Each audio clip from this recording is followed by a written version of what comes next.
और मत कहा करो कि अल्लाह मेरे बच्चे को आप जैसा बना दे। आपको पता है मेरा खात्मा ईमान पर होगा कि नहीं होगा? मौत के वक्त फरिश्ता के कह दे तेरी तकरीरों में से एक भी कबूल नहीं, मुंह से कलमा छीन के ले जाए, तुम क्यों कहते हो कि अब्दुल हन्नान जैसा मेरा बच्चा बने? अल्लाह मेरे नस्ल को अल्लाह मुझे ऐसा बना दे, उसे मेरा रंग भी पसंद आ जाए, मेरा ढंग भी पसंद आ जाए। हाँ, ये लोगों का मिजाज है, ये लोग दुआ करते हमारे बच्चे को अल्लाह नेक बना दे, हमारे पीर जैसा बना दे, लेकिन पीर को भी तो ख्याल करना चाहिए ना, खतीब को भी तो ख्याल करना चाहिए। एक जगह बयान के लिए गया, हमारे डेरे गाजी खान के मौलवी साहब है,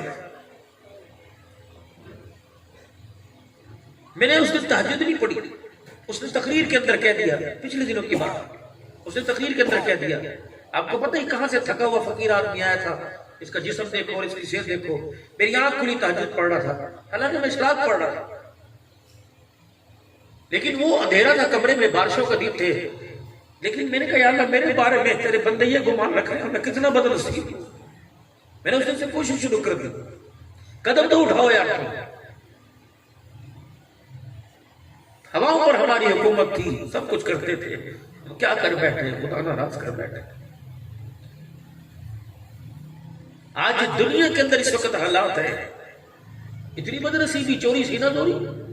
आपने मीरपुर खास की खबर पढ़ी? मोबाइल आपके हाथ के अंदर होता है, आपने मीरपुर खास की खबर पढ़ी? सैलाब ज़दगान, मुतासरीन, बच्चे जुदा, माए बहनें जिनकी पता नहीं कहां है, मवेशी जिनके पानी में बह के कहां से कहां पहुंच गए, जिनके मकान ढेर हो गए।